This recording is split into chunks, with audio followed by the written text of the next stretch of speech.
Stay in touch with us on Facebook and Instagram at Younique Yet Connected.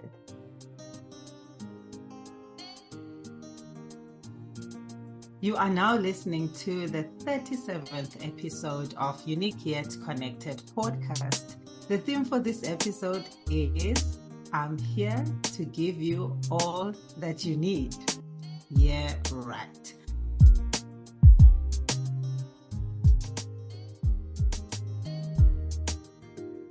A prosperous and a happy new year to you, brilliant souls in and around the world. Nolitha Fenton is my name. Dolokas is my clan name. And this is episode 37. A warm welcome to Younique Yet Connected Podcast, where we treat our episodes as mini workshops so we can best share the wisdom of systemic family constellations. Thank you for joining our movement of translating this wisdom into a practical language that all of us can easily understand, and most importantly, implement in our daily lives.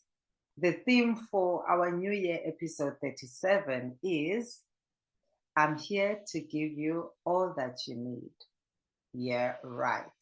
Remember, when you comment, ask questions, share, and like our content and links, you help us grow together, and there wouldn't be a podcast without you, myself, Kinga, Nick, the ones who came before us, and Bert Hellinger, the founder of the work that is most fulfilling for Kinga and I. And as always, Kinga is on the other side of the virtual. Hi, Kings, and Happy New Year. Happy New Year. Hello, dear listeners. Thank you for your contribution in helping us to be chosen into the top 10 South Africa Family Podcasts by FeedSpot. You are our inspiration in building and opening up the theme about the laws of love and romantic relationships. Please continue to share your questions, comments, and insights on youniqueyetconnected@gmail.com and on WhatsApp at 076-289-6670. Join our monthly virtual connection circle every last Tuesday evening of the month.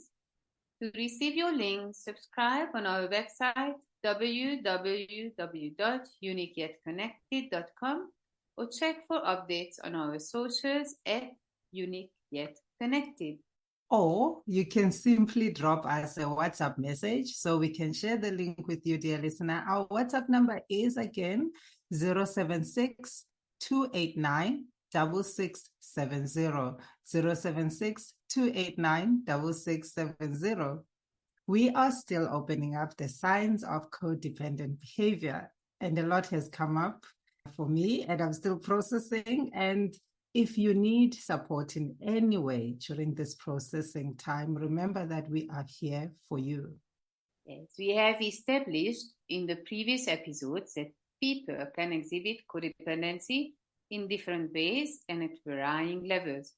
In this episode, we carry on reading through and discussing the list of the signs of codependent behavior by Erica Swingley.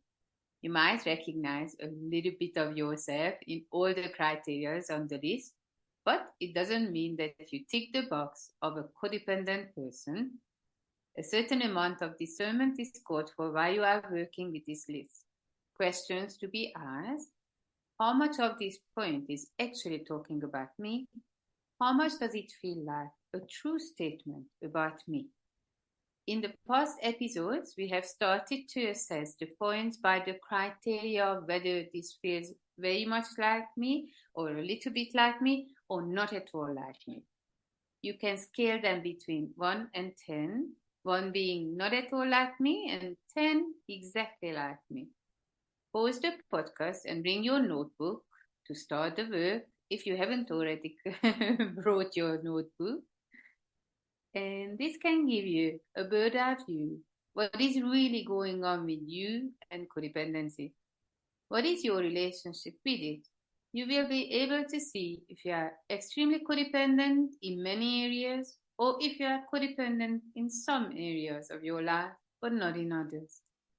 Let's read through the list and some signs of codependent behavior. Let's all feel into what comes up as we go through this episode. Take it away, Kings. Thank you. Here they come, lacking boundaries between yourself and others.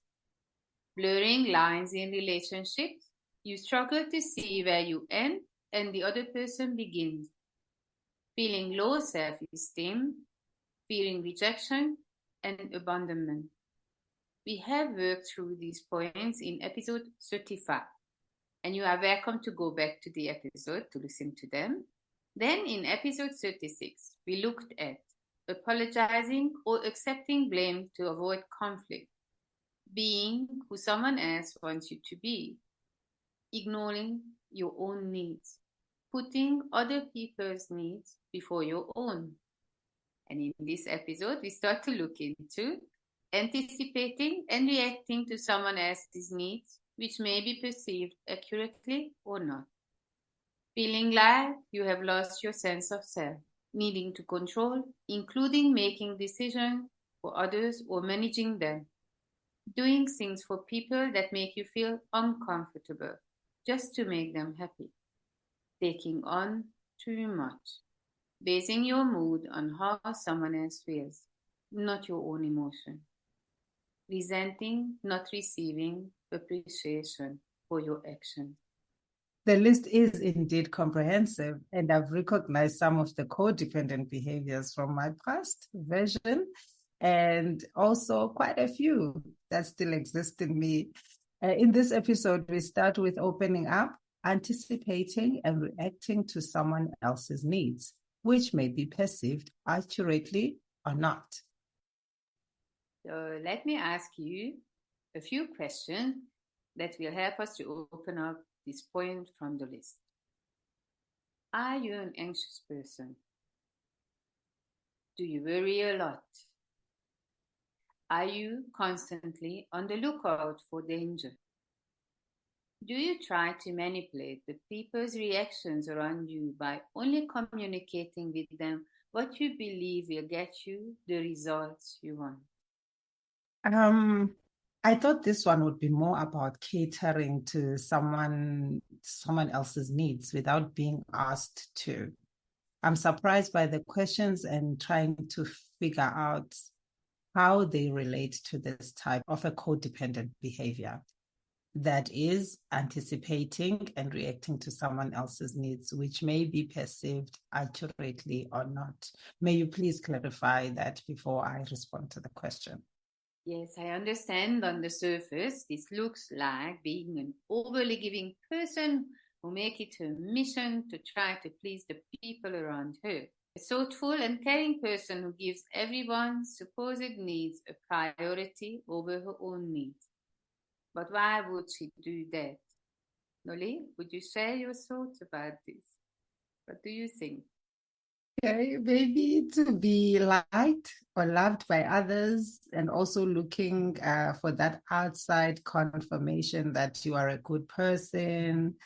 So to me, it sounds like it's tied into people pleasing. Emotional needs are something which consciously or subconsciously pushes us to try to fulfill them. We need it for our emotional survival in this world. A want also pushes us, but in a different way. It will not shape our life. It is a fleeting thing that disappears as soon as we get what we wanted. Needs are driving our lives, yet they are more often than not concealed from us. Wants are known to us, and they are often get confused with needs. The easiest way to separate them is by the length and level of contentment that fulfillment brings into our life. So just an example, because I used to have panic attacks, so I'm just going to go there, that when you are healed from your reoccurring panic attacks, that has a long-lasting positive effect on your life. And for this to happen, a core hurt has to be healed in you. But when I buy a new car, the excitement and the pleasure hardly ever lasts longer than a year, if that long. So this is a want and not a need. Anticipating needs goes beyond servitude. Servitude caters more for the wants and less for the needs. Your guest wants to have a cappuccino for breakfast with scrambled eggs and rye bread on toast. A person who wants to please will go buy all these things so she can cater to her guests. Am I right? Yes, you are. So maybe these guests' wants are very specific about the temperature of the cappuccino or how the cappuccino should look like. Some people will not eat the eggs if they were not cooked exactly the way they like it. I'm talking about myself. Or if they don't like one vegetable you mixed into the scrambled eggs, then they will not eat the whole thing. These are not the needs of your guests, but wants. You try to cater for the needs, yet you end up catering to their wants. What could be a need of this person who is so specific about the food they eat? They more than probably need to be seen and matter. So you may be anticipating that the food is a need for them, and when you cater to their liking, they will be pleased with you. But you will get hurt by them when they do not recognize your efforts. So let's say if both parties' needs happen to be the need to be seen, then they both are so preoccupied to get what they need that they will not be able to see the other person's need and give it to each other. So you ask me why I'm asking about worry and anxiousness, because even though you are trying to anticipate what the other person needs, you keep on getting it wrong. The need is the void, and you're trying to fill a void in someone else. The question to contemplate on is it possible for us to see someone else's void? No, it's not possible. What void are we going to see? If I'm constantly trying to please someone who has this need, this void that I don't know about, I'm going to feel like they're ungrateful because they are never satisfied. So it's like feeling a bottomless void. Yeah, yes, this is true. And just going back to the question, whose void are we trying to fill? Can you feel another person's void? No, we can't, not at all. When we are trying to fill a void for someone else or in someone else, even with our best intention, we will fail.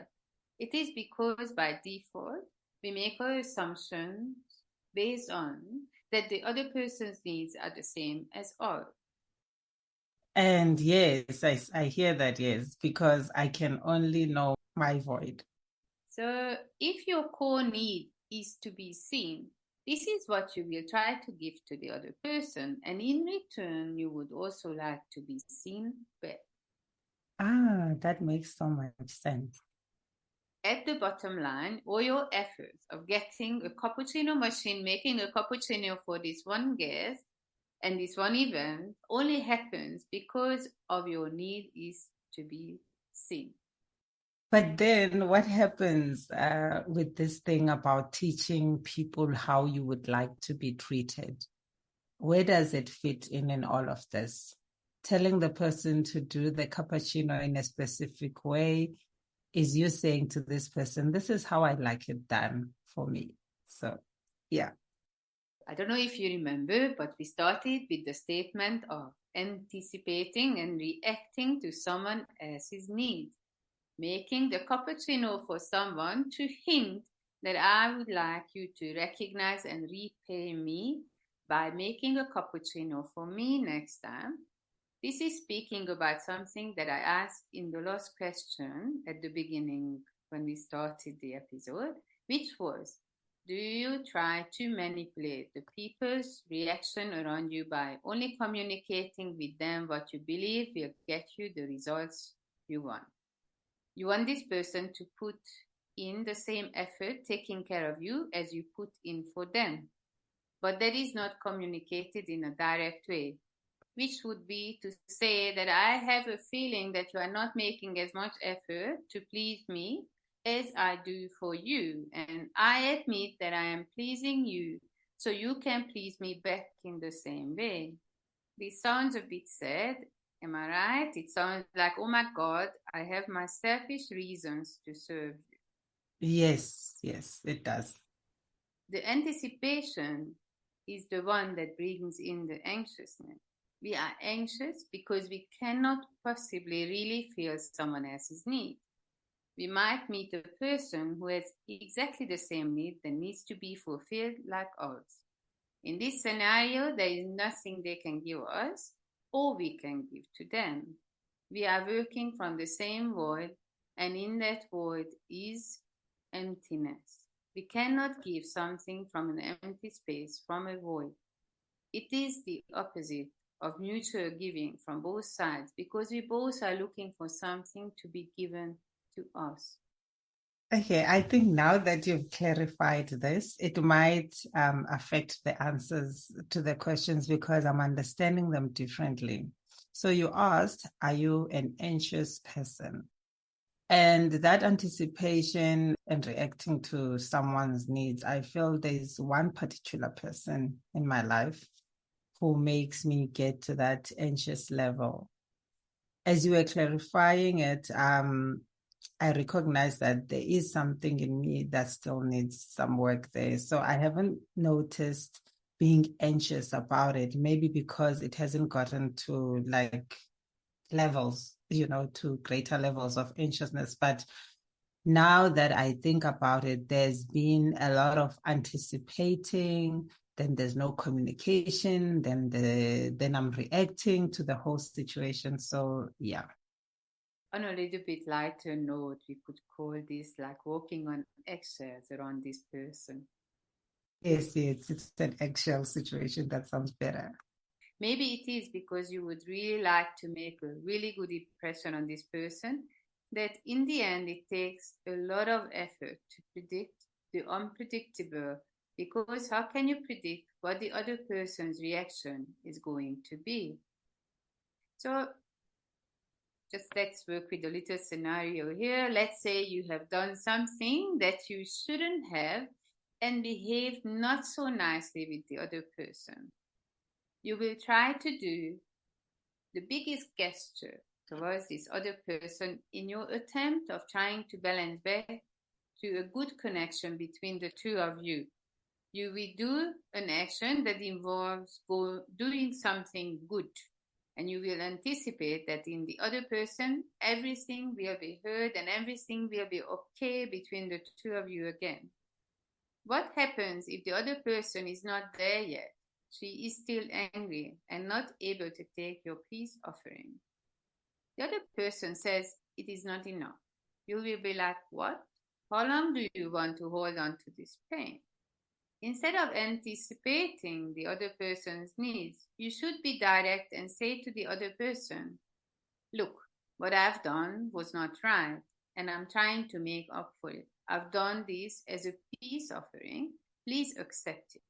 It is all about the right communication where the other person has the right to say, I see what you did, and when I'm gonna be a little bit calmer, my head cools down, I think I am going to be able to appreciate this, but not at this moment.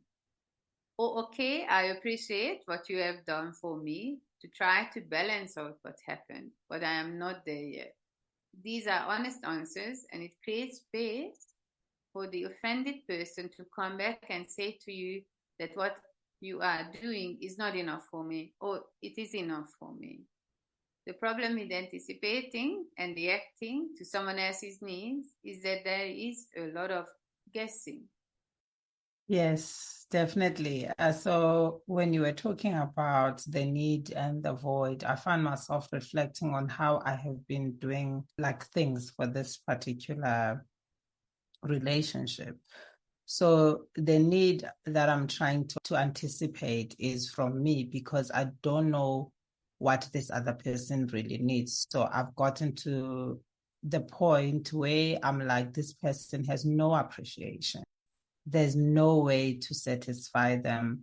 So thank you for the insight because now I know what's going on there with myself at least. I only realize now that this is actually a very important point on the list. Even myself, I didn't give it as much importance as it deserves before now that we are talking about it and opening it up. The importance of it lies in the way we prioritize our lives according to our voice that push us to try to fulfill them. To find out about our core emotional needs, we have to ask ourselves, what is important to us? What are we looking for deep down when we get triggered by someone else's behavior?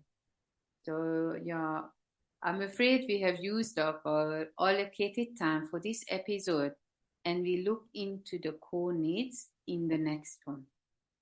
Thank you so much for those questions, Kinga, to just keep asking ourselves that what is our core need, in every situation. Dear listener, this episode focused on the codependent behavior called anticipating and reacting to someone else's needs, which may be perceived accurately or not.